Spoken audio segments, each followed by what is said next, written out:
Ladies and gentlemen, welcome to the BTB Movie Club podcast. My name is Tim Larson. We hope you enjoy today's movie discussion. Thanks for listening. All right, here we are. Welcome to the BTB Movie Club. My name is Tim Larson, here with almost a full set. We have Brian Larson, Aaron Lashbrook, Mike Wilden, Mike Hilty, Ryan Malo, and as always, Sneaky Dan Sears. Matt Smith is on a victory lap as his son won some kind of championship baseball game today at the Field of Dreams in Iowa, by the way. We are here to start the contest. Frequently, this movie group has mistakenly been thought of as a contest with very competitive people. And we decided to actually have a contest. So we don't have a name for it. So maybe we'll call it Who Picked It? Whoever smelt it, dealt it, whatever you want to call the name of this contest. But 8 of us have picked 8 movies. The rest of us do not know which movies were picked, and we will be randomly picking them and talking about them. And after this discussion, we will all take a guess on who we think picked this movie. Now, in real time live, we're not going to know who picked the movie today. We won't find that out until after the 8th movie, because that would compromise future guesses, and we are keeping score of points. Although that would make it interesting, that's just how we decided to start doing it. So, at the end of this conversation, everyone will, during this Zoom meeting, take their guess for who they think picked this movie. We will keep track of all those guesses, and 8 weeks from now, we'll find out who got the most of them right. They're ending the contest, for which there will be a physical trophy. This is my week. I'm sorry to interrupt. I just want a clarification. We will be guessing during the podcast, or are we sending our guesses to Nikki privately? Originally, I intended to have us send them privately, but I realized that if I just give the list to Nikki after we all guess, it doesn't make a difference. So we are all going to guess live here on Zoom. So we will hear our guesses, but we won't know who's right and who's wrong until we get through the 8 movies. So thank you. Also, we have a physical recording of the terrible guesses that Dan Sears is going to do throughout this, and we will all be able to make fun of them with audio proof later on. So here we are today to talk about movie number 236. The title of this movie is As Good as It Gets. We do not know who picked it. We will be guessing that later. Or as Jack Nicholson called it, Warm Rolls and Wet Pants. That was his nickname for this movie, and good on you, Jack, for the sense of humor. And also, by the way, whatever, congrats on the Oscar to you and Helen Hunt. So I'm going to lead this conversation, even though we don't know if I picked the movie or somebody else did. That's how this is going to go for 8 weeks in a row. So I will throw this right away out to you guys to answer what you thought about this movie. And let's see. Mike Wilden, looks like you're coming in hot, like you would appreciate if I picked somebody else. So I'm going to go to you first. Your thoughts on As Good as It Gets? Right. Thanks. Is this as echoey for you guys as it is for me? Nope, not at all. All right. Perfect. So I've been pretty distracted in recent weeks, and therefore I don't think this movie got its just due from me upon watching it. I had to restart it, I want to say about 6 or 7 times, because I kept getting distracted doing other things and realized I hadn't even watched, the first 10 minutes of it. So my opinion isn't going to be great here for that reason. Sorry, That Mike, being is said, this the first time you've seen it? yes, this is the first time I've seen it. I wanted to see it for a while. So I'm glad that we got to see it. Mike, would But you lie to us to try to throw us off if you were the one that picked it? You know who might say that is somebody who picked a movie. I mean, give me a few weeks and see what I say then too. So, I was happy I picked this movie. No, I'm kidding. There you go. So acting was very good. Jack was great. I love his portrayal of somebody with some severe OCD and some other issues, and I thought he did a very good job with that. And the note I wrote at the very beginning was, oh, okay, so he's fucking terrible. Got it. And then, see that there are some other things. Um, Helen Hunt did really well. I think my favorite actor in this though was Greg Kinnear. Hmm. His I don't know if his character came off a certain way at the beginning, but just throughout the movie, I really enjoyed him. And then the dog I thought did a great job. I mean, I know it's a dog, but still, I liked the dog's role in this. As far as the story, again, having zoned out through parts of it, through no fault of the movies, uh, there were I liked it, but there were certain parts that I was kind of like, eh, like I know this is supposed to be part of it, but Helen Hunt like always changing her mind back and forth and back and forth and back and forth somewhat suddenly kind of just threw me off. And again, I understand that's kind of supposed to be part of it, but it there were times where it felt a little less believable, where it was just like, all right, hey, I would suddenly like, oh, you know what, I'm in love with you now. Hey, oh wow, I hate you, you're the worst person ever. Oh my god, I can't believe that like my boyfriend is what, like, wait, she's calling me her boyfriend, just kind of all over the place with that. And then for a little bit they made it kind of strange with the, I forget his character's name, but with Greg Kinnear's thing where it was like, Simon. yeah, Simon, yes. And I don't know. It was like, oh, suddenly I don't know. It just kind of, there were parts that just seemed a little abrupt to me. And again, I feel like that's kind of supposed to be the point, but it still just didn't, I didn't quite vibe with it, I guess. Um, but like I said, acting was great. By the end of it, I enjoyed the outcome, of course. I think I kind of knew that was going to be the outcome just because, I've seen and heard about this movie since the late 90s. But, I enjoyed it. There are just a few other notes. I'll kind of leave most of this for everybody else. But one, since Matt Smith isn't here, I'll be the one to point out that this was a James L. Brooks movie of Simpsons fame, one of the executive producers on The Simpsons. So I was pretty excited when I saw that in the credits. Um, I did towards the beginning when Simon is going after like he knocks on Melvin's door and he's kind of going after him about the dog, and then Melvin's just kind of a dick to him as he is to, most people at most times in this movie. I did think to myself, like, you know what? If my neighbor showed up like shirt open, bare chested, and just started peppering me with questions, I'd probably be a little bit of a dick to him too, just to get him away. That is pretty annoying. I can respect that. I did write the note, what woman doesn't die for a good forehead licking? That was an awkward scene. That was a That was very incredibly awkward scene. awkward. Yeah. Um, Walden, that's the I move. That's the move that you've just That's the been move. that's that you've just been yeah, missing. I Forehead think licking. that's what I've been missing. I did, despite the later on the abrupt mind changes that again I think I just didn't get everything that I was supposed to get out of this movie, and again, no fault of the movies, that was more on me. But early on, I did find God, what was Helen Hunt's character's name again? I'm so sorry, guys. Carol. Carol. Yeah, I Carol did the find Carol waitress. pretty endearing. I enjoyed, just kind of her attitude. I enjoyed the way she dealt with everybody, but especially with Melvin. It reminded me a lot of nurses and other people in healthcare that I work with when I see them dealing with cranky ass patients that are way ruder than they have any right to be. So I enjoyed that.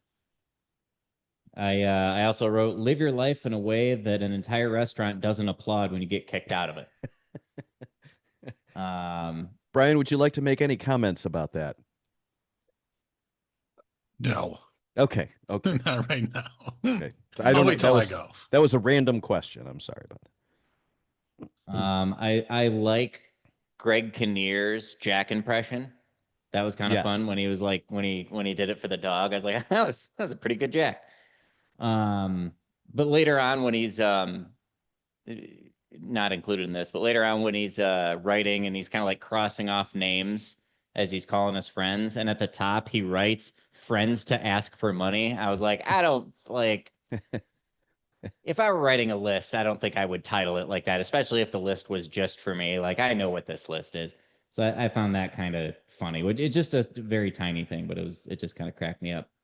I did, Um, Mike, if I could jump in. Mhm. I think that the girl wrote the list for him because Like the name of the list, yeah, or I maybe she think wrote all of it. Oh, I see. she wrote the whole thing. Yeah, because Oh yeah, this is who you need to call and ask for money. That's the way I took it. Because he can't take care of himself and his hand was broke, so he wasn't really writing. But that was my thought on it. good take. Well, I Also, guess my fun for that part has being been ruined weirdly then. also, Mike, could you make sure that you're talking into the microphone? Because a minute ago he kind of faded away there. Thank you. Editor's No? note. Is that good? Great. Way better. Cool. But Melo, we're gonna Sorry hear from about that. Melo first. No, I just Brian said the girl, and I was qualifying that Yeardley Smith, the I don't know Yes. what role. yes, Okay. The Yeardley assistant. Smith. Billie Jean's best friend. Wasn't Yeah, it Outlaw that's- Billie Jean? Yeah, Again, Legend of Billie Simpsons. Jean. Yeah. So, anyways, I guess my fun for that note is nullified then. Um, when you first see the kid when Melvin comes to the door and sees the kid, and then Carol kind of shoos him away, and the kid goes into his room and he picks up like a toy, looks kind of dinosaur-ish. That toy was Talon from the video game Primal Rage, which also made a line of toys. I had both the game and the toy, so I kind of enjoyed that. Kind of a little 90s kick for me. Man, I love that we all Um, have quirky expertise in this group, and that is definitely Wilden's expertise. Dinosaur toys in the 90s. It's perfect. yeah, well, you know. Yeah, glad I watched it. Um, Glad I picked it. I may or may not have picked it. No, I don't have anything else. All right. Side note, as it rained on Wednesday, instead of golfing, we went to the movie theater and saw the new Jurassic World movie, whatever it's called. You could probably How'd it go? wait. You could wait. Yeah, that's about what That I was one's expecting. that one's worth waiting. It's not extraordinary. Mhm. Just gonna go off. Hilti, have you seen that yet? Yes, I have. And it's fine. Okay, it's fine. It's fine. Not a Um, ringing endorsement, but it's fine. Right, right. That's kind of Okay, what I think so- you were saying, isn't it, Tim? I mean, just wait for it Yeah, to come out on it's okay. one of your streaming It's- services. Yeah, yeah. I'll So- watch it eventually. I have to watch it eventually, but makes like, sense. I don't need to pay money for it. That's That's- correct. yeah. That's correct. So getting back to your comments, I have a couple of things that I would like to say about this movie, and I'll just, if as they come up, I'll pepper them in so I don't have to talk too long at the end. You talk about maybe not getting the feel for the movie. It's sort of it's thought of as a romantic comedy, or that's its genre. But I got that much. I don't know that that really fits what's going on in this movie, because there's also a slice of life feel for this, or a characterization type feel. So because it's kind of a hybrid of those two things, for me, I've always felt that this has an authentic feel from scene to scene. There's a weakness in here, and I think it's the overall story. It does, like you're saying, some of it just doesn't make a lot of sense. Yeah. But I think scene to scene, the characterization and the reactions from character to character kind of makes sense to me. Well, and okay, fair enough. And I'll agree with that, but I think that's why Simon was probably my favorite out of the three main characters, because like as time goes on, you keep on seeing like flashes of like, like I said, Carol's really endearing at the beginning, and then she just kind of keeps changing her mind, just back and forth and back Yeah. and forth, and make part of that story. But it's like, well, all right, Yeah. Carol, kind of like pick a lane here. And Who's then, Elaine? obviously Melvin. I mean, Melvin's being a dick to everybody, but then, he has his moments where it's like, hey, like he sends the doctor over there and it's like, oh, wow, like, Yeah. okay, he cares about this kid. He cares about her. It's very endearing. And then it's like, she comes to him and she's like, hey, like, do you have any ulterior motives? And you're expecting him to kind of be like, look, no, like it's looking whatever, like kind of you're expecting, oh well, he's got his soft side and she's kind of going after him, but it turns out he's actually a good guy. But no, he has the ulterior motives. She's like, yep, no, I do. And you're Yeah. like, oh no, Yeah. no. Comes with a price. Okay. And then they just kind of keep doing that in rounds until they just end up on the same page at the same time there at the end, and you're like, oh, okay, cool, like Yeah. I'm glad, but like, all right. Yeah. There's a lot of scores for this movie that go high, but believability is probably not one of them. Okay, so let's move on from that opinion. Melvin Udall's character is described on one of the sites I read as misanthropic. And that word means just doesn't trust other human beings and kind of hates everyone in humanity and lashes out at them. So I'm going to go from that description to our person of note in this group who comes closest to being misanthropic and most likely to go at war with everyone they see. And of course, I refer to Sneaky Dan Sears. Of course. All right. You know, I saw this movie back in the day. I really liked it, and I still do like it. But there are, some things that just kind of, don't hold up today. 'Cause of course he's kind of stalking her. Um, yeah, Yeah, showing up at the door. That's a good stalk. yeah. The mom is kind of trying to prostitute her out to him there with her comments. Um, he throws the dog down there. I mean, the dog easily could have been dead if he would have thrown it down the garbage chute.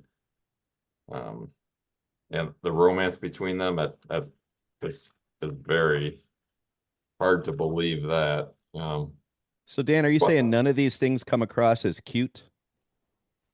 yeah, I think back, 30 years ago they did, but yeah, not Yeah. as much now. Um, I still, kind of like the movie. I think that, the acting is really good. I think Jack did a really good job of playing this type of character. Um, there's a lot of little things, a lot of little like one-liners that I like in this movie. When Helen Hunt is he's trying to get his seat back. He can't sit in the diner, and she says, "Well, you can sit in somebody else's section today," and all the waitresses are just like, "Oh." Pretty funny reaction from all of them. Um, she gave a look when um, uh, who was it? Harold Ramis? Is that who the The doctor was? doctor. Hmm. Yeah, when he said that, we're just gonna bill Mr. Udall for everything, so you don't have to worry about it. And she kind of gave this look like, oh shit, this guy's gonna be in my life if he takes care of the bills for my son. You could tell that distressed her a little bit. Um, let's see here. Yeah, I'm kind of all over the place, but oh well. It's hard. It's a little hard to get behind Jack's character because he's such a jerk at the beginning of the movie. So I couldn't really root for him. You want him to be a better person and do better things. And like you said at one point, I take the pills, because I want to be a better person. So you kind of want to root for him, but he's a little hard to root for after the first half of the movie when he's such a jerk. Um, Dan, can I pause you right there? I think I saw this in the movie theater in 1997. And within the first 5 minutes, because they hammer you with him saying offensive things to people in the first 5 minutes of this movie, like you're just like, here's their character, here's what you're gonna get.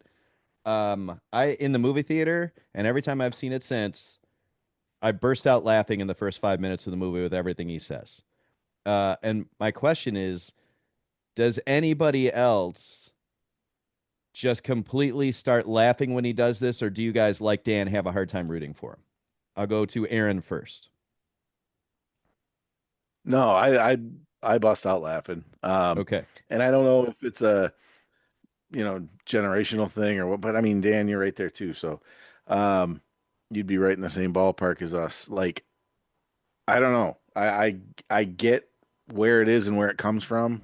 Mhm. And I just, just like there were, I think me, Mike, and Melo all made eye contact when Tim went with Carol the Carol the waitress. waitress, and this is like I was just wondering if you were gonna finish it. Careful, guys. Careful. But I mean, I laughed Yeah. when he does it. It's like so inappropriate, but Right. Right. you know, Hilty. I Hard to laugh. root for, or do you giggle? Both. Both. Okay. Yeah, I would All say right. both. That's a very mature and sensible answer. I mean, because yeah, you laugh at some of the stuff in here, but some of the parts you're just like, dude, seriously? Like, but so yeah, I would say both is probably the best way that I could say Okay. that. Melo, hard to root for or giggle in the first 5 minutes? So in the first five, hard to root for, but as I got back into it, Okay. I definitely, I found myself laughing at stuff that probably shouldn't, but it's kind of the point. The Yes. one, so like Kinnear is at his lowest point, and he's, you know, being a little defensive and aggressive or whatever, and he says, no need to stop being a lady. You'll be back on your knees in no time. Right. Right. Fucking great. Right. Well, it and is- that's so just because I'm laughing doesn't mean I'm rooting for him either. I mean, one Right, of the first right. things I wrote was Right. "holy piece of shit." Right. So I don't Right. think he's As- a good guy, and I'm not rooting good things happen, but the shit he Right. says, the stuff that comes out of his mouth is funny. Yeah. As Wilden said in one of his first takes. Brian, which I think is giggle a little. or sorry. No, yeah, go ahead. I got more. So Yep. go ahead. Brian, first 5 minutes, giggling or hard to root for? Laugh hysterically. Yep. And Wilden, I gave you time to finish that drumstick you were working on. Giggle in the first 5 minutes or hard Drumstick. to root for? Hard to root for. I feel like this is maybe a situation like with Borat, where if I'm sitting there by myself watching it, I'm kind of like, not really. I don't really care much for it. But if I'm in a group of people that are all just having a good time laughing at stupid stuff or something like that, okay, yeah, I might find myself laughing along with people. But generally, I don't know, pretty hard, especially in that first 5 minutes, pretty hard to root for. Okay. Especially with like the dog when he throws. I mean, not to make any light of any of the other terrible things he's saying to people in the hallway there, but when he just takes the dog and throws it down the garbage chute, I was like, "What, dude?" Like, anyway. Little known trivia fact just on that, and then Dan, we got to go back to you because I have taken away most of your time. Betty White was offered the role of the mother, and she refused because of how the dog was treated. She's such an animal rights person that she was like, I can't be part of a movie where an animal gets treated like that. And if I don't know if you guys remember this, but when she passed away, there was a thing going around for everybody to donate to animals being treated, appropriately. So, on that note, somebody was watching. Real quick on the note of the mother, there was one other thing I forgot to say, which was I really like the line when Jack's up there or when Melvin's up there talking to her, kind of making his case, and Carol's yelling, he's like, "Why can't I just have a normal boyfriend who does all the?" And then the mom comes in behind her and just goes, "Oh, honey, that doesn't exist," and then just walks out. And I'm like, "Yeah, there you go, good, good job, mom." Agreed. Dan, my apologies. I completely stole your show here. Your thoughts on As Good as It Gets? I mean, and he learns throughout the movie, and at first, when he's putting his plastic silverware down there, and, and he says that, oh, your son sounds like he's going to die soon. He doesn't for, 10, 15 seconds, doesn't even realize that he offended her by saying this. He keeps, organizing his plasticware. And then he realizes, that, hey, I probably shouldn't have said that. But so he he gets better at the end. Um, he so yeah, I'll just leave that at that. I thought the dog jumping the lines when he was walking on the sidewalk. I thought that was hilarious. Um, I don't know if anybody saw how they did that. I don't know. So maybe Yeah, somebody go ahead. knows Do you know or how no? they. No, I don't know. The directors put obstructions on the sidewalk that the dog had to jump over, and they digitally removed them after. Oh, okay, all right. God, I thought that it was either that or he's just a really well-trained dog. That's what I So, thought when I saw it. I was like, Jesus, how did they train these things? But then I fell for Willie jumping across the island thing too. So I don't know. um, let's see. The one scene where he says that the dog likes him because he has the bacon, which obviously seemed to be true. But then when he gave the bacon to Simon, the dog didn't go to Simon. Um it went to Jack Nicholson's character, which is didn't quite track what was going on in the movie. The But look of defeat on Simon's face there was just like, Terrible. oh, Yeah. oh yeah, Yeah. yeah, he was really heartbroken by that. Um, the line is great when he goes to his editor's office, and that woman, she's obviously crazy about him. When he says, "I think I'm a man that take away reason and accountability," that crushed her too, because she obviously was crazy about him, and then he said that, and she's like, "What?" It's like, how can somebody writes these romance novels say something like that? Which is really, man, to be able to write romance novels the way he does, but then talk to people the way he does in real life. That's quite a talent that he's got there. Um, but yeah, I think that's about it. Overall I still like the movie. Um, it's just a little harder these days. Um, let's see, anything else I want to add here? But that, what I was saying that, he learns from his, ways, and at the end, you find that out when he doesn't lock his doors. Usually he does this little turn like with the doors, and then as he's leaving, he realized he didn't lock the doors this time. So he's starting to be more involved with other humans in life and forgetting about his little OCD problems there. Um, but yeah, that's it. Okay. As we were talking with Wilden about the believability scale, that's a hard part that I have with it is that being enamored with a girl probably isn't just going to slowly cancel out OCD. Like that's not how the brain works. Um, but it's as a matter of cute. fact, that'll make it a lot worse. Yeah, probably. But it's cute for the story. Right?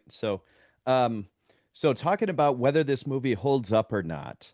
I'm going to go to Brian, and I can edit this out later if you want me to, Brian, but Brian has told me before that, he feels at times people are too sensitive at this point. Just back off of the sensitivity stuff. And so Brian asked, ask you to go next. And how do you feel this movie holds up versus the first time you saw it? Did you see this in the 90s? I did see this in the 90s. Do Yes. you think it holds up, or do you think it doesn't hold up as far as how aggressive it is with his Uh, behavior? I don't know what you mean by holds up. Um, because we've said that about other movies and things like, oh, it doesn't hold up, it doesn't hold up. And I guess I don't understand the meaning of that. Um, could it have been made nowadays? No, because again, and I'm someone who gets myself in trouble because I'll say things either without thinking or without caring a lot. And um, sometimes I don't think there's anything wrong with it. Yeah. It's, I don't worry about offending as much as some other people. And, I know that's a me issue and but I'm not working on it. So, do I think that if this movie was made nowadays, would there be a lot of blowback and a lot of up in arms stuff? Yes. Do I believe it would be necessary? No, you know. So, um, What are you basing that on, Brian? Like what in the movie do you think would well, piss people talking off? about the Jewish people having large noses, talking about gays the way he does, talking everything that is sensitive in the world right now that anybody or anybody's going to get on their little soapbox and feel offended by. Okay, and OCD people will be offended. So, well, and I'm thinking strictly movie wise though, in the arc, other than him trying to get his table from the whoever those people were, um, everything else, like even though as far fetched as it, Tim already said, falling in love with a girl and having her love you back doesn't make OCD go away. But he did say he was taking his pills. yeah, the Yeah. pill was what made the OCD go away, not Yeah. the. I Right. was Okay. going to So say that it also. wasn't that. But Okay. then it was also like he ends up having Greg Kinnear live with him. So like the whole character arc of, using homosexual slurs and, all that by the end, he doesn't lock his door because, he's more trusting of the world and blah, blah, blah, like feel Mhm. good stuff. So, I mean, I could see depending on if like the script leaked or, um, if they use certain clips in promo, then maybe it might get a little backlash. But I think if people went to the theater to see it and like watch, they're using those things to make him a terrible person at the start. And, he has a fairly predictable character arc through the movie. And, we want to kind of like him at the end. I don't think people would have a problem with this movie being made now. Well, But that's let just me me. That's why I was explain. asking. Let me explain where the question came from because I know I've said this before. I watch Friends reruns a lot and love that show. Watched it live all the time and love watching the reruns. And I hear all the time that when you have high school kids nowadays watch Friends, they pick it apart and say how inappropriate it is, that it's homophobic and it's, racially charged and stuff like that, where society is in a sort of a different place. And for some people, that doesn't hold as well as it did because it's on another side of some kind of a society line that's drawn. And so when I'm asking, does this still hold to Brian, what I'm asking is for you, d- does it change? Is anything cringeworthy, or are you just like, no, this is just as good as I saw it before? Because I'll tell you myself, I think it's just as good as I saw it in 1997. Well, and I've heard the same stuff with like Friends. Yeah. That's completely different. I think, when they watch something like that because it's a 30-minute comedy or 22-minute comedy and they're using the jokes as throwaway stereotypes and tropes and never addressing it again. Where this, I'm talking about the whole character arc kind of redeems him. Yeah, So I get that. that's what I would say would be different between these two things. I get that. Okay, Brian, sorry. Your thoughts on the movie is as good as it gets. uh, I like the movie today as much as back in the day. I was very glad that Dan picked it. Um, I did think it was funny when he picks the dog up and the dog starts peeing. I mean, you could just tell that's shooting out of his glove. Right. It was so poorly done. Yeah, try some CGI, guys. Yeah. Especially if they're going to digitally like get rid of where he's stepping over stuff on sidewalk, then, come on. Yeah. Yeah, I don't like animal cruelty whatsoever. I didn't have an issue with him putting the dog in the garbage chute because to me, in my mind, reality wise, it's not in the incinerator. He's going down and, the dog's eating baby shit out of a diaper, which when the guy returns the dog to him, he's licking Kinnear's face. He was just, oh, so felt bad for Kinnear on that one. Cuba Gooding Jr. does a great job in this. He's coming off Jerry Maguire, Yep. where, super macho, and then he plays this character. just showed a range of Cuba Gooding Jr., which I liked. Um, the and I believe it was Mike said Kinnear does a really good Jack Nicholson. It was and he there was a few times where just in general talking he came across sounding like Nicholson. I don't know if he was trying to or it was just an accident. They left it in or what. Um, the Udall, Melvin Udall, just like I don't think I think he, the OCD was one thing, and the abruptness and just saying what he wanted, that was just a completely other side. I don't think there was a mental illness involved in that. It's just he didn't care. And um, it was like when they were at dinner and he's like, I've got something to say. I got a compliment for you, but let's order first. And he just screams it to the waiter at four tables over, just okay, I'll tell your waiter. That was just I just thought it was hilarious. The When Aaron was saying that he came, they get back and he's bringing them into his home, and um, I don't know if you guys noticed one of the paintings on the wall or in the background was it looked like an older lady with a son, and she was either see-through or topless, I think it was.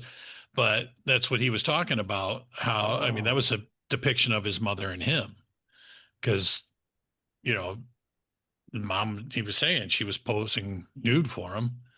I didn't Um, catch that. Good catch. and I think I as a father, if I came in and saw that, I don't know how I would react either. You know, so it was just a weird situation. I know how Um, my dad would. but I laugh. I, when when he was talking about the colored guy and the uh he's like, what color's that? And then I just thick molasses. I mean, just it was so fucking funny. That was where I started laughing and kept laughing for a while. But the other line that killed me was when he's at lunch with Cuba Gooding Jr.'s character. And he tells him, ask him about driving him, and he says, "Think white and get serious." It's just okay. I wrote that down. What does that fucking mean? Yeah, I don't even know what that means. Yeah. I don't know. I just started laughing. Yeah. Okay. Uh, he, the black guy had a crazy idea, so he told him to think white. Okay. But um, but yeah, I enjoyed the movie as much when I watched it this week as I did back in '97. I did not see it at the theater, but I did own it on VHS at one point. I do not have my VHS collection anymore. So yeah, enjoyed the movie. Helen Hunt was fabulous too. I didn't even mention her. The idea, getting mad at him talking to her kid. I completely get that. You're not teaching you of all people aren't going to teach my kid manners. This doesn't make any sense whatsoever. The irony in that was not lost, and just overall, you know, in my opinion, a very good movie. Yeah, thanks, Brian. You bring up the Helen Hunt situation, and Wilden brought up Helen Hunt as well, as far as I like him, I don't like him. One of the things that does work for me in the story building here is the fact that this kid is so ill all the time that both she and her mother are not allowed to have any kind of social life. Their whole life is, if I take 2 steps away from home, I know that I might have to run back home right away. And so any kind of normal relationship outside of the grandmother, the mother, and the son is very rare. And so some of that actually makes sense to me, even though in normal human relationships it wouldn't. So I think characterization building, even though believability is on the lower scale, some of that I actually buy as I watch this. So I'm glad you brought that up at the end. So Hilti, I'm going to go to you. You are quite the expert on Oscars compared to the rest of us. Who was nominated and who didn't win and who won. Jack Nicholson wins an Oscar for this performance, and Helen Hunt wins an Oscar for this performance. And I would say my opinion on this stuff is whether or not somebody was worthy of a nomination when they perform. And as far as who wins, I don't, I'm not as invested in that. Here's the reason I think both of these win this Oscar is that they are masters at facial expressions. And that is very apparent for both of them in this movie. So I'm going to throw it to you and get your thoughts on As Good as It Gets, and also comment on the your opinion on the worthiness of them winning these Oscars. Worthiness of winning the Oscars, sure. I would say, Okay. yeah, they're both definitely worthy. Um, I think more so, I would say for Helen Hunt than considering based also solely on considering just the competition of that because Okay. given who was nominated for Best Actress, you look at the people who were nominated as like, like I none of them really stand out. Um, because like even Kate Winslet, because like Titanic is the movie that Right. just like won everything, Right.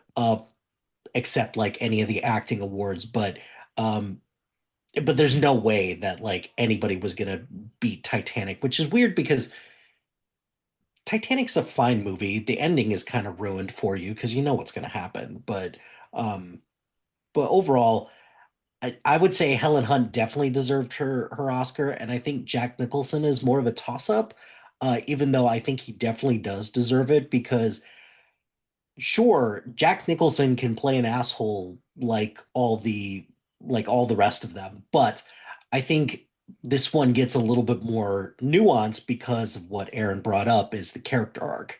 I think the character arc really salvages this because if Jack Nicholson's just being an asshole and he's got OCD, that's one thing, but the fact that his character goes through a complete arc where he is progressing, he is learning, he's still an asshole, but he's at least trying. And that I give a lot of credit for. And it's weird because you look at roles like this and stuff like this doesn't win Oscars anymore. It's Yeah. it's a lot of portrayals of famous people or historical Imitations. figures, Yeah. imitations. That's really it.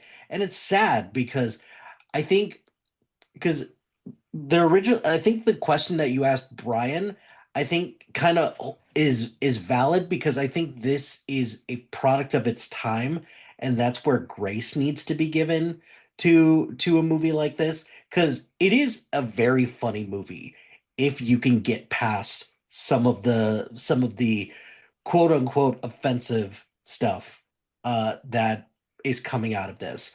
I but it is the product of the time because that is how people acted during this time. And that's kind of the thing that I try to hang my hat on just like a little bit for all those people who are like, oh, all those people who are saying Fat Monica and in Friends. It's like, yeah, but people were assholes to fat Yep. people back Yep. then.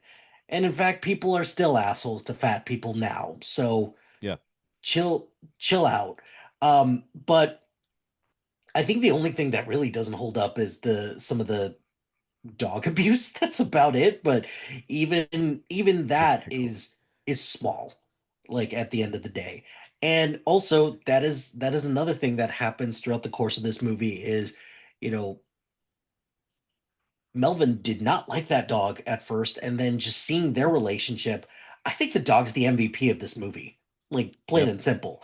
The Without the dog being kind of the catalyst for some of the change that Melvin undergoes, he has.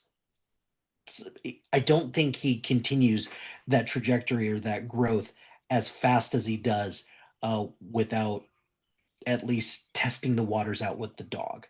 So Can I jump to in there for just a second, Hilty, very shortly? In 1997, when I saw this movie, walked out of the theater, my thought was that dog just stole this movie from all these actors. And when I watch it now, it's not as impactful. I don't think the dog steals the movie, but I agree with you that it's a catalyst is a great word for that. Right. Well, so I agree with Hilty here though, because like the dog is the first being that Melvin actually relates to.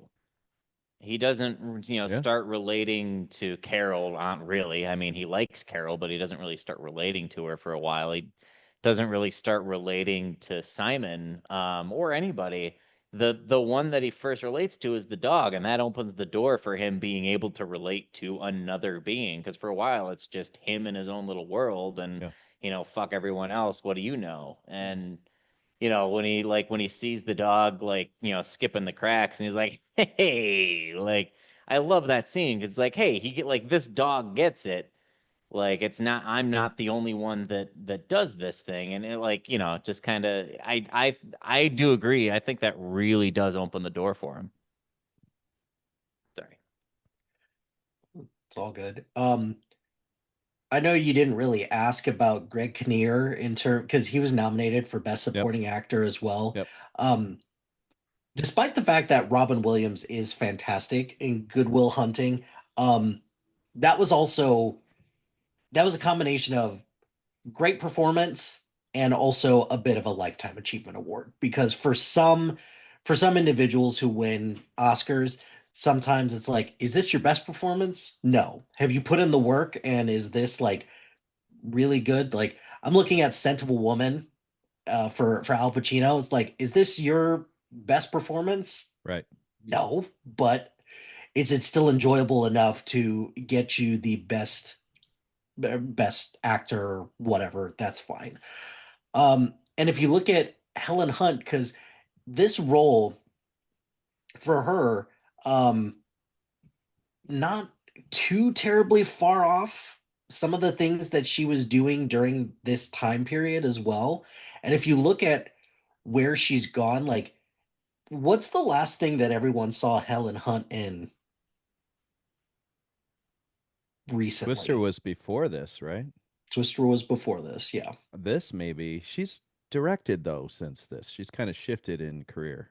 She's still acting though. I don't know. She's in Hacks. She was in the TV series Blind Spotting, and she is drastically different. She's like an Hmm. asshole in all of these things that she's in now. And it's just kind of nice to see her branch out. But it's funny because after this, she did take like a long break from acting because she had been working nonstop because she was double dipping between this and Mad About You, where she was just Hmm. working a lot during this time. So it's good to see that she did get recognized for this. Overall, like I don't have a whole lot else to contribute movie wise. I think this movie is good. I enjoy it. Um, it's funny. It is very funny, and the performances are great. And I think that's about it. I think the thing, like, I'm glad that Aaron brought up the character arc piece because the first time I saw this, like I just could not get over that Jack Nicholson was just such an asshole to people. And the OCD part, um, I'm not going to pretend to I'm not going to pretend to know what somebody with OCD is going through. And I can't really comment on Jack Nicholson's portrayal of the OCD piece. I think Brian's right. I think that, like there would be a group of people that would be up in arms about, you know, he's not he's not being sensitive to the OCD experience, or he's people aren't they didn't find an actor that actually has OCD. It's like, dude, the guy is doing the best he can. He is an actor. He is acting. We don't need things to be like 100% authentic for like that's just part of the trait of acting. Yeah, we're But telling stories here. yeah, so I think like Jack Nicholson is great as always, like in the 90s this is just kind of like the beginning of like not like the full on decline, but just amazing in the 70s. He was great in the 80s. The 90s, it was starting to become a little bit more hit or miss. And then, everything kind of just ended with The Departed. And then that was that. So, Mhm. um, Dan, great pick, I guess. And so, You know who would yeah, say that? You know who uh, would say that? I'll tell you who would say that. The guy who picked the movie would say that. yeah, um, yeah, that's about it. Okay, thank you, Hilty. I was going to go to Melo next and have Aaron go last. However, two reasons. One, I can't remember Melo ever going last. And second, you said Mad About You. And Aaron, correct me if I'm wrong, but I think you and I talked about Mad About You in the 90s. And you said, uh, I'm remembering thinking, oh, I love Helen Hunt in that show. And you said something like, I can't stand her in this show. And if I'm wrong, I'm gonna just look like an idiot. But let's go to you, Aaron, next, and see if I'm anywhere close to the truth on that conversation and your thoughts on As Good as It Gets. Well, I'll start where you want me to start. I'll start at Mad About You. So when we Yep, lived together, Tim, yep, my routine was getting back from class. I that's would right. watch Mad About You, Friends, Mad About You, The Simpsons, Simpsons. um, Jerry Springer, take a nap, We used to watch and Jerry then you Springer would all the wake time. me up with, two or three 12 packs of blue or green. What was it? Labatt's. Labatt. Labatt. I was going to say Michelob. No, it wasn't. Yeah, things have changed. But yeah, that was every day, Monday through Thursday. Right. So, um, but all right. So what you're remembering was I loved Mad About You. Yep. It was actually this movie that I don't know if it was oversaturation or I just had enough or I got to that point. Um, but I couldn't stand Wilden. I'm going to credit, you talking about like her decisions back and forth. I love you. I don't love you.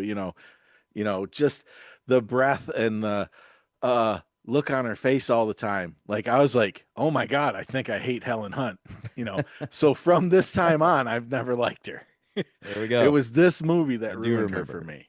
Okay. But yeah, I did. I loved Mad About You. Um, I was gonna go through and I was actually writing some things down for other than my notes, but like somebody had brought up the face acting. Um, I think top to bottom, Cuba Gooding Jr., the receptionist. I think everybody like this is should be like a class or an acting class. The day they talk about facial expressions, this has to be the movie that they dissect or watch or whatever. Because It's like pretty solid. everybody in it is, and even just me like talking bad about Helen Hunt with her disturbed. Well, what are you doing? What do you mean? What's going on? I'm kind of mad, but I don't know. Just even that look on her face, even though I want to have, another girl hit her because I never would. When she makes that face, it's still a face that invokes a reaction. So she's doing her job. Um, It's important that the BTB does not condone any kind of violence towards women. Just or for anybody. those of It you could guys be who say, or or anybody. And I said I anybody. wouldn't do Yes, it. yes. You're talking about you don't mind the dog being chucked down a garbage chute. We don't That's know. fair. That's fair. Um, I did want to like if I couldn't place the receptionist. I'm gonna just kind of go all over the place and just say what I think about the movie. Overall, I Please liked the do. movie. I liked it then, liked it now. Couldn't place the receptionist. She's from Lost, right? No. Where is she from? Julia Benz is her name. She played Darla in Buffy the Vampire Slayer and was Oh. in Dexter, which I have never seen Dexter. That's where I know her from. Dexter's wife. God dog it! I thought I had. I was like, oh yeah, she's in Lost. No, nope. I really Earlier, should we look talked things about up. Wilden being the expert in dinosaur toys in the 90s. If you want somebody who knows cute blonde actresses from the 90s, Brian's our guy. Yeah, I could have looked it up or just Ask Brian. Googled Brian. Um, yeah, so I've already gone through my Helen Hunt thing. So, and I already said that like one of the first things I wrote down was, what a piece of shit for Jack. Um, but then also totally forgot about Cuba in this, and I mean, everything you guys talked about the dog stealing scenes. I thought every scene, and he wasn't used that much, but um, both in the hallway, both times in the hallway, and then at the restaurant, I just thought he was great. Even just playing off Jack, where um, Jack, last word freak, and Yeah. just them bickering back and forth. It was so good. Um, the How about dog him? is definitely, How about him stealing Frank's line to talk to the cops? You yeah, don't know where yeah, I I come love it. from, hell. I'm from hell, homeboy. Yeah, no, like that. I think it's a really good movie. I think it's well written. I don't know about this was something else I was going to write down, but I never got to it before you got to me. Um, I don't know about Academy Awards. Great face acting, but you know, um, and I also wanted to pick up where Mike was saying, Williams might have been more of a um, Legacy. what'd you call it, like a legacy award. Not that he was getting up there in years, but it's like he's got a good body of work, and this is a really well received, critically acclaimed movie. If we're gonna give him one, because he might not, he might go off the rails, or he might, who knows what's gonna happen. Kill himself. I think they chose well. That wasn't until decades later. But you never know. You never know. Um, so I'm glad he got it. Collect yourselves, Uh, gentlemen. the Collect facial yourselves. expression award goes to Brian Larson for the worst comment. The Melvin Udall comment of the night. He is so proud of himself. Um, this dog had to be selected for its resemblance to an Ewok. I had to throw that out there. Um, Absolutely. what else did I write down? Oh, this movie is, I want to say, or at the time, for a decade later, well known for two lines. Um, Not that he says he takes his pills, but that whole thing about you make me want to be a better man. Oh, that just, panty dropper right there. Yep. Um, and then, shit, what was the other one? I wrote it down. Um, Christ, what's one that's earlier in the movie? Who Earlier. who's he The saying one to? the one that find was in the trailer is like, how do you write all of your people? It's Yeah. like, I take a man and I take away reason Exactly. and And That was it. accountability. Yeah, accountability. That's Dan brought that Yeah. up earlier. Is that the one That you're was thinking of, Aaron? Yeah, so those are Okay. the two that are like most well known for the movie. For me, and I loved it when I heard it, totally forgot about it, and now I heard it again and I was like, that's the one. Um, when he's talking to a psychiatrist and he's like, I'm drowning and you're describing the water. Yeah. I love that line. I don't know why, but that one's always stuck with me. What do you think, Tim? You were looking like I you think had he one. actually says that to Simon right before he goes and talks to Oh, yeah, it was Simon. Carol. But the one that got me the first time, and it gets me every time, and when I think of this movie, it jumps out to me. It's when he's being completely disrespectful to the cleaning lady who's asking him to have Shut up. I God's wrote that good one down too. grace and let God's light shine on you. And he says, where did they teach you to talk like this? In some Panama City sailor wanna hump bar. That is so over the top that I have I it lose written my shit down every right time there. I hear it. I'm like, that's the worst human being in the world. And thank God this is a movie, not a real person, because I'm okay laughing at the movie. If it was a real person, I couldn't laugh. Yep. That was another one. That was probably the funniest. That's like why I wrote it. Like I rewound it and I rewound it twice. Rewound it once when the dog peed and I was seeing, can we see it coming out of the finger of his glove? Can we, Yeah. Yeah. um, and then I rewound it when he said that because I wanted to get it right, because I mean, it's terrible, but hilarious. Um, it's one of those because 1997, he's 60 years old, you Right. know, Helen Hunt's 34. This is, it's a weird relationship they're trying to Right. set up anyway. Um, but as far as like the OCD and him having probably some social anxiety, um, and just overall not being socially well adjusted. Um, Yeah. I think they dealt with it pretty good, and yeah, going to her house because he couldn't eat breakfast unless she served it to him. It's like, what do I got to do to get you back to work? Your kid's sick. Okay, I'm going to send you a doctor. And I don't think he was sending her the doctor to get in her pants. He was sending her the doctor to get his 2 eggs. To get to the breakfast. Right. Okay. So Yeah. it was never about like sex or anything. That was Even a though he did. bonus at best. Right. So he did want, but I didn't think it was like, that bad. Um, yeah. So I liked it then. I liked it now. It turned me off of Helen Hunt for life, and I was a big fan. The side actors, even the uh, guys who he was painting and then ended up robbing him and beating him up, um, everybody in it was or became, I think, mostly became, did other things that I had seen him in. The Wasn't guy, Skeet Ulrich, I believe is his name, and And he Jamie was Kennedy. the killer in Jamie Kennedy. Scream. Yep. Yep. And Jamie Kennedy And then was Jamie in there, Kennedy, too. yeah. awesome in Scream. Spoiler. It's a weird thing. You see Jamie Kennedy in that scene, and you're like, I'm pretty sure I know that guy. And then Yep. I had to think about it for a minute to figure it out. And then you're like, oh yeah, the mask too. Um, I got guilty with that one.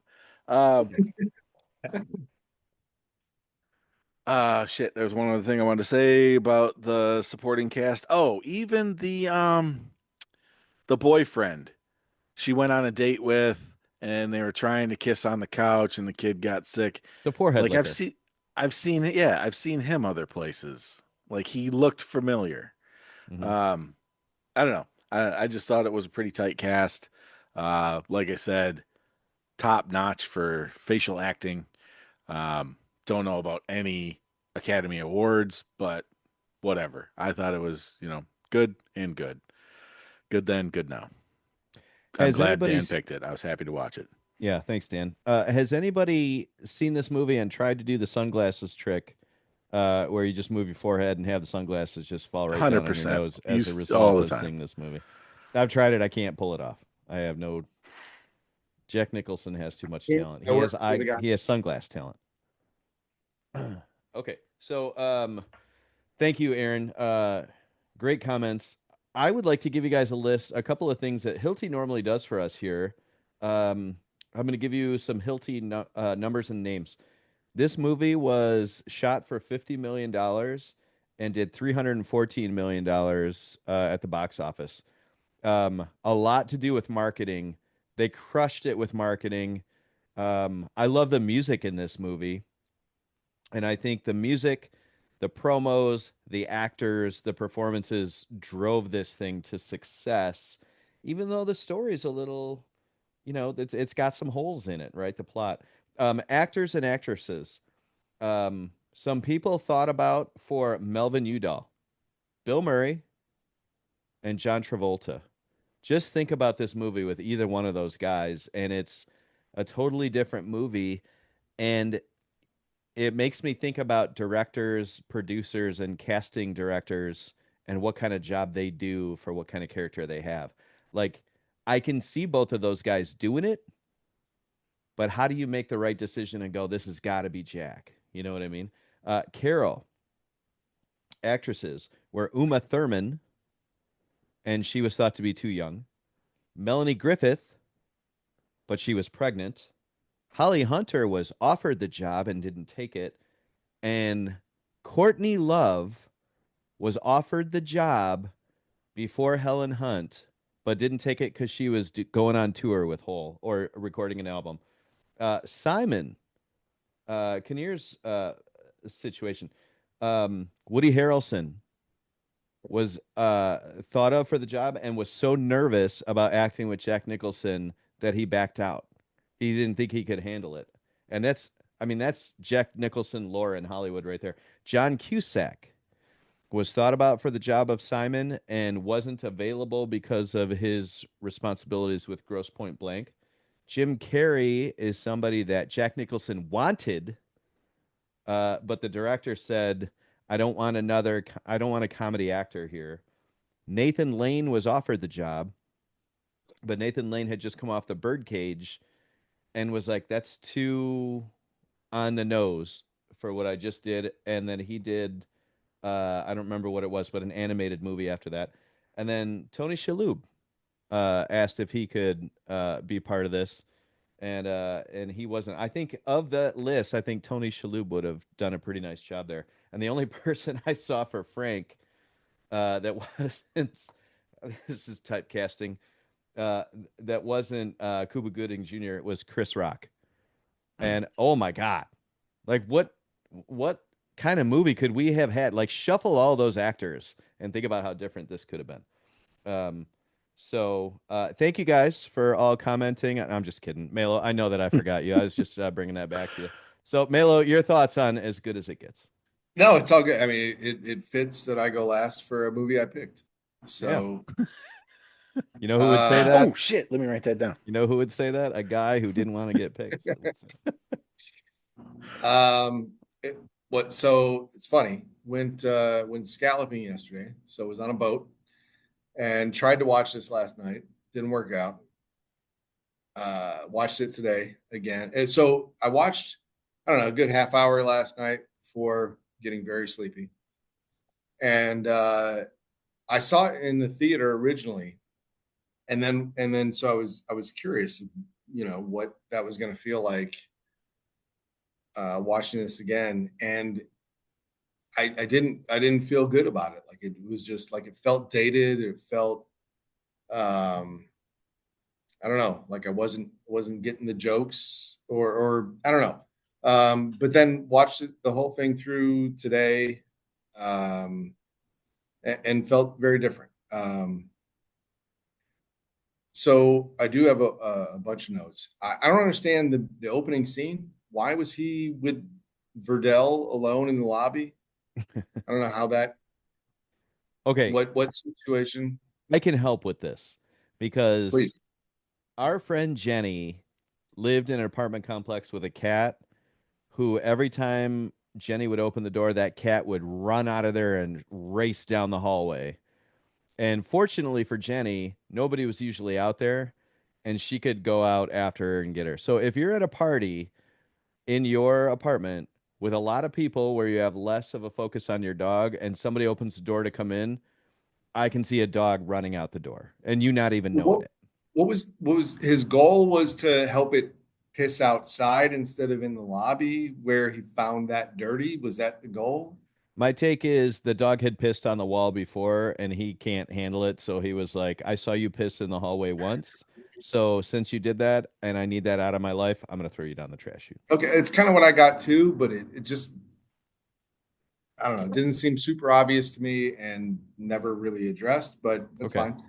fine. I like the irony of him being a good writer of romance novels, right? This guy who Yeah. obviously is socially awkward and all of that stuff.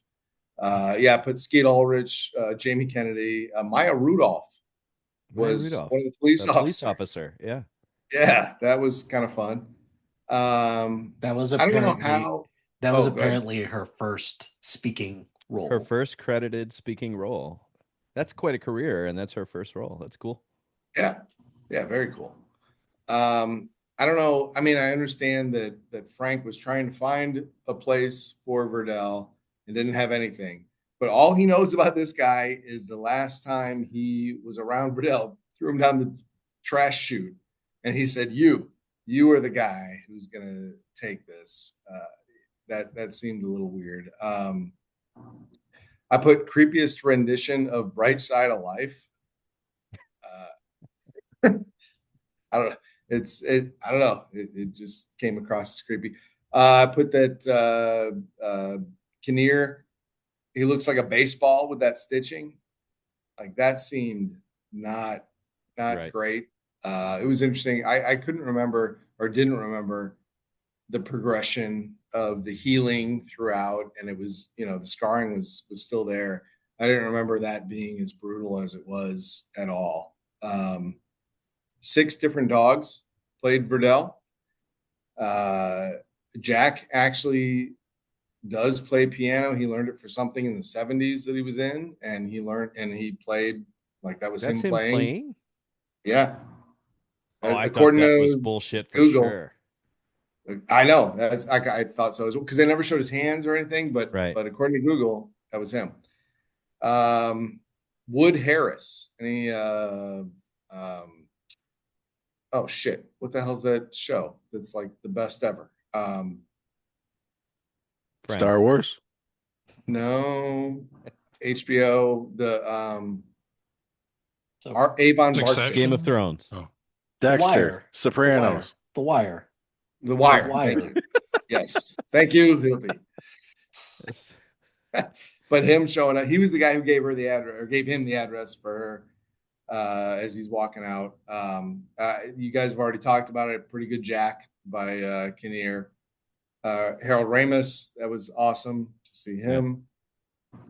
I guess to Aaron's point, so I'm a big fan of Mad About You. Love that show.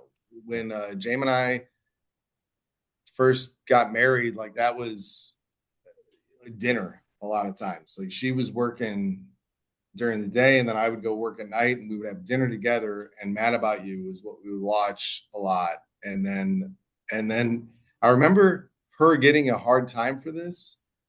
And at the time I was like, what are you guys talking about? I don't get it. I 100% get it now.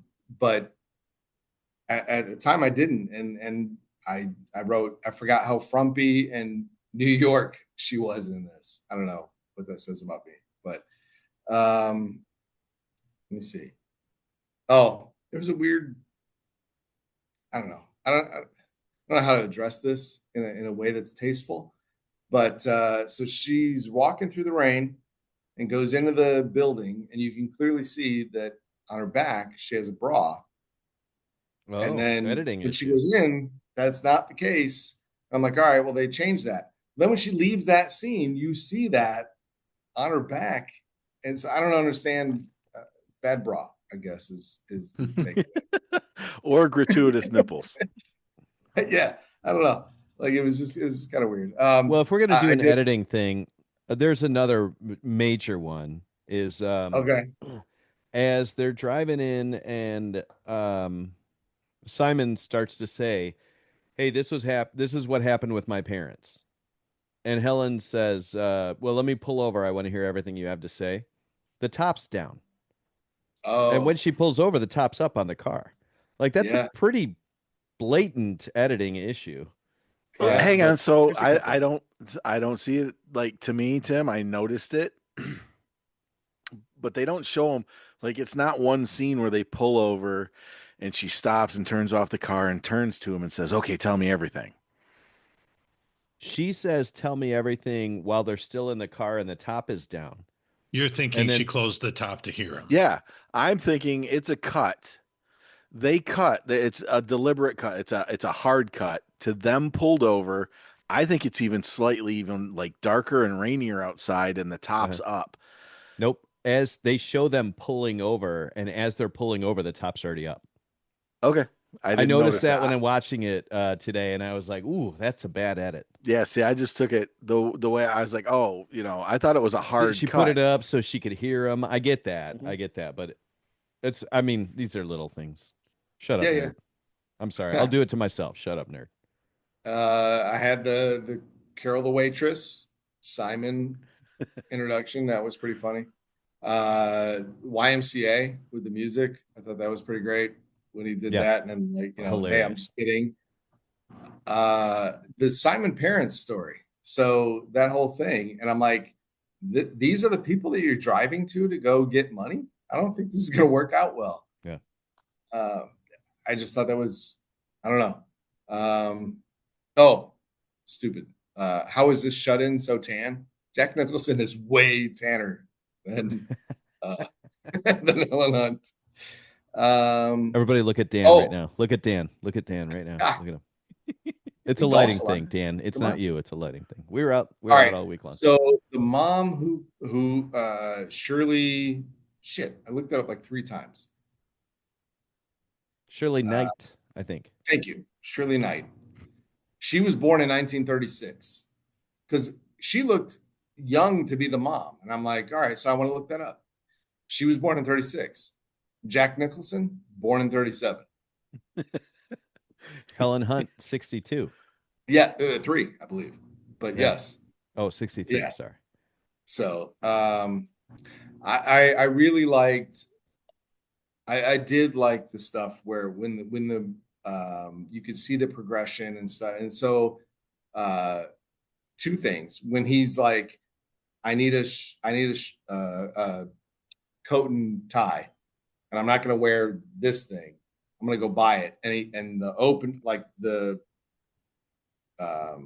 foyer, I guess, of the store is all crazy and like you can't avoid the cracks. And so he just stands there and orders. I like that. And then at the end, when he is changing, he's growing, and he opens the door and his foot touches the brick or whatever, and he just kind of like nonchalantly, all right, well, that happened, but nobody else noticed, and we're just going to move on. That was a nice little touch. I do remember that a lot. Yeah, I really like that one. The only other thing I was going to say, like, the moments where he, because of the disability or whatever, is very upfront and abrupt and factual, and that is mean and hurtful. Balancing that line, I get. When he's just mean to be mean, you're just an asshole. Like that is kind of the difference to me. I don't know. So that said, like I said, I tried to watch it last night and it didn't hold up like I thought it would. And I was surprised because I saw it in the theater and liked it very much, and obviously chose it for this. But and then watching it tonight, I got it a lot more. Like it resonated much more how I originally envisioned it, when I chose it. So there you go. Glad you guys liked it. Good choice. Good choice, Melo. You I bring up do- a really. Oh, Hang go it. ahead. Go ahead. Well, I think Melo, it was you were just talking about why they would pick him after the peeing in Lake Cuba. Like it was more he had the dog in his hand looking around and Jack opened his and he was like, "You." That's all it was. It wasn't like I was looking for the guy. I know, And and then he already had intimidated him, and Yeah. and like he's gonna make him do this, Yeah, it wasn't wisdom. right. It was but Well, in and last then good one of choice. the other conscience. one of the other lines that I wrote down goes with that, where Cuba says, "I might want you to say no." The day I'm having, And that was I kind great. of want That you to was say good. no. Yeah. Yeah. You're Well, gonna and watch then this dog. and then he never showed up again. Frank was not in the movie again. I thought he was kind of wasted for that, or like you felt Yeah. like there should be something again at the end. He's a great character for sure, and he acts it really well. And like Brian said, he's just coming off Jerry Maguire. And there was a thing about promotion where the producers wanted to put him as a name as the guy who just won an Academy Award before the movie title. And he, as an actor, said, "Nope, I don't want to take away from the other actors and what they did and how bigger their roles are than mine. So I'd like my name to come up after the title."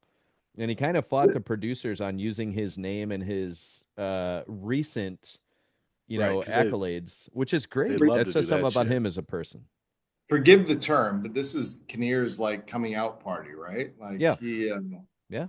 I don't remember of Okay, anything so before this.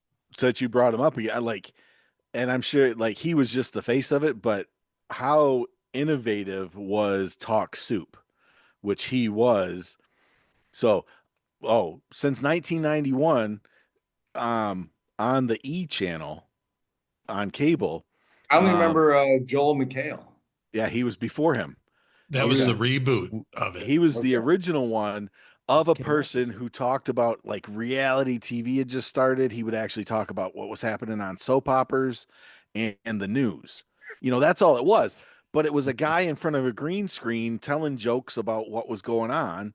And like there are so many different iterations of that now. And I believe that was the very first one, and he was the first one to be the face of it. Not that he came up with it, but Yeah. now it's like all internet stuff that Rob Deerdeck talks about, but it's the same. It's all a ripoff of Talk Soup. Tim, were you going to say That's a something? great take, and I do love soap operas. Yeah, soap Peppers. operas, soap operas, Hey, soap hey, hey! operas. It's all good. Hey, I it's all drink accepted pop. here. We all drink pop here, right? We're all Wait, Midwest maybe not people. Melo anymore. You might drink. Yeah. You might Do you drink. drink soda Nah. now? Do you drink soda, No, Melo? he down south. He might drink Coke. What flavor No. of Coke? Nope. Pepsi. All right. Nope. Melo, thank you Hang for on. your takes on As Good as It Gets. I only have a couple of things to finish this out. One kind of goes with what you were saying. I don't know why, but I love this quote. Somebody else is sitting in his seat and he wants them to get up. And this is a perfect example of what you're talking about. If the person that he is interacting with doesn't matter to him in his world, he does not care what he says to them.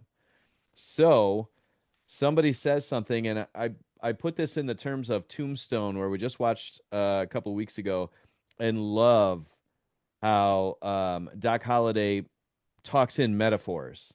I'm your Huckleberry. You're no Daisy. His line is, "People who talk in metaphors ought to shampoo my crotch." And that's his effort to get them out of the chair and make them uncomfortable and go. It's because he doesn't care about them because they don't affect his life.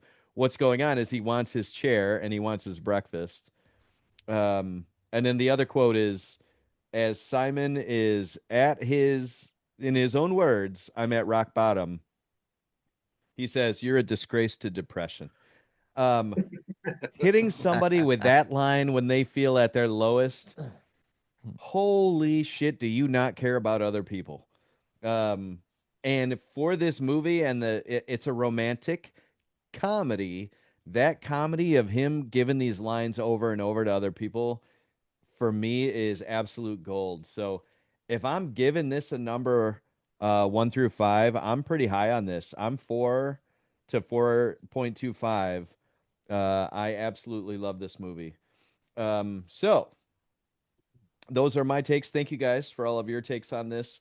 We will have another movie coming up next week, but before we do that, we have to get everybody's guesses. So Hilty just left the group. He had something to take care of, but I texted him, and he said that he had a guess, but he was thinking about this and thought, who would try to hide it better than the guy who didn't show up today? So he guessed Matt Ooh. Smith as the pick of this movie, and perhaps Matt made up that his son won a championship at the Field of Dreams, which now sounds very make-upable.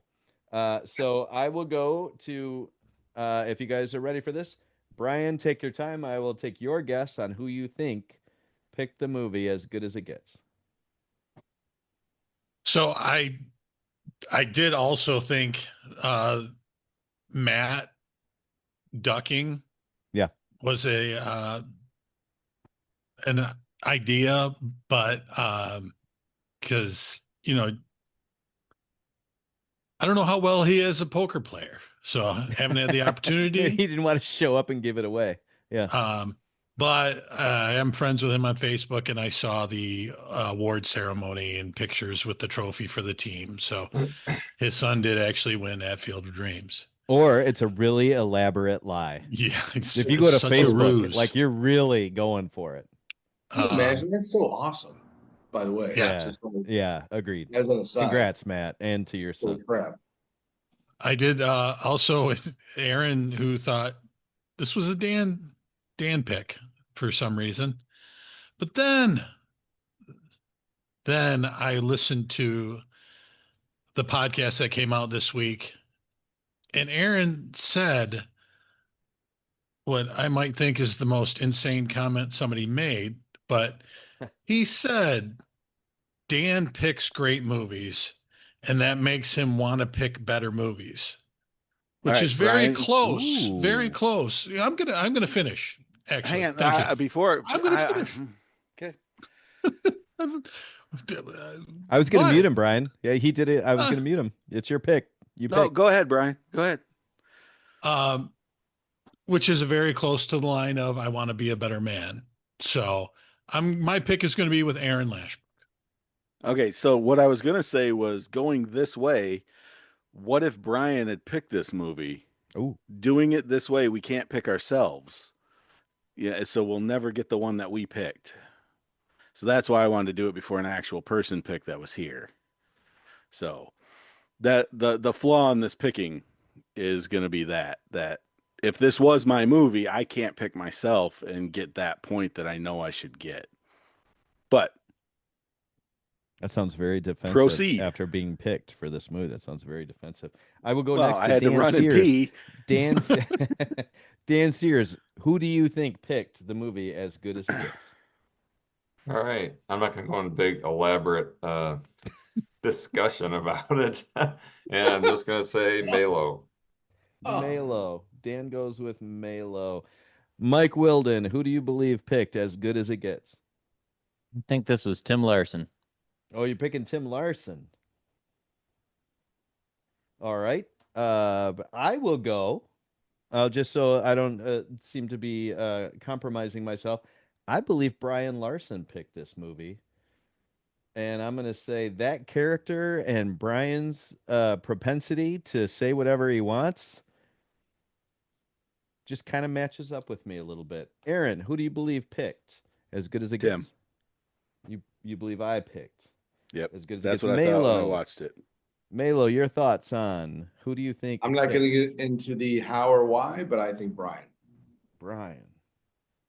Now we have one left, and it's Matt Smith, who we all know ducked showing up today because he picked this movie and he has no poker face whatsoever. That son He of a picked bitch. himself.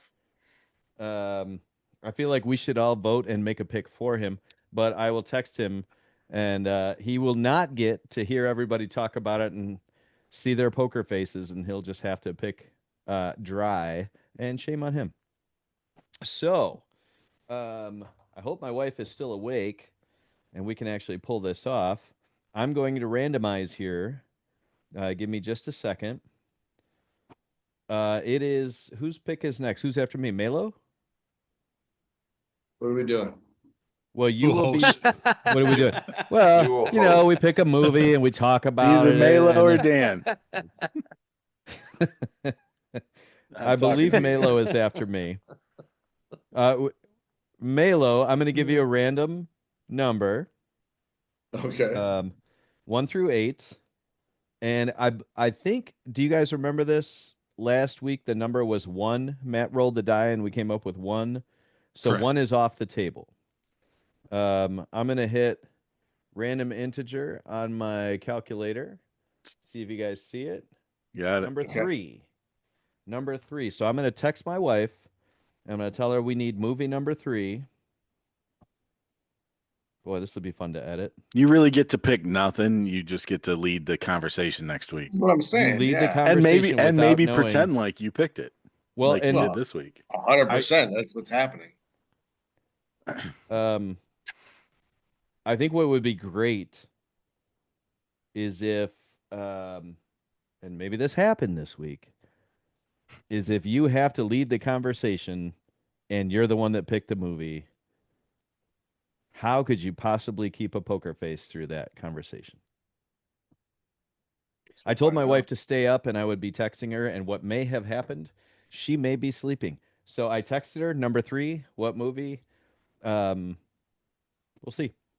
Well, your whole premise about how hard could it be? I mean, just ask Dan. He did a wonderful job this week of not letting anybody know. Hey, Tim, That's true. you You picked didn't it. pick me, What are you Aaron. talking about? Right. I'm gonna text Matt also, that poor bastard, and see what movie he or what person he He's thinks. dry. He's halfway through. He's like in Western Illinois right now. When He's that been text home thread for was going 3 on- hours. I guarantee you, he's been home for 3 hours. When that text thread was going on, and Brian and I both used what Melo had said earlier, I thought I was going to piss my pants on the couch. All right, guys. Will The pick this? is in. The Wilden, movie we will what be is watching. the movie this week? I don't even know. The movie we'll be watching, number 3, is picked by we don't know. I, Tanya from 2017. We will be watching I, Tanya. And Melo, next week, you will be leading the conversation for I, Tanya. Whether you picked it or not, it's up to your poker face to help us out with the competition. It's a contest. My favorite movie. All right. How many of you guys have seen I, Tanya? Is this like an anime or something? Well, of course. Hope he has. This What is, is that? of course, about the skating incident with Nancy Kerrigan and Tanya Harding. Oh, It's I had actually a never heard biopic. of It's this. Margot Robbie playing. Is that the sex tape? Well, let me check with Nikki. they picked the wrong it is. one. Maybe it is. That's I not the don't one know. I wanted. Yeah. Yeah. Well, that's the one she gave us. So that's the one I we're gotta gonna hang go on. I gotta email Nikki. with. Hilty is not here to speak for himself, but I'm just gonna guess that he has seen it.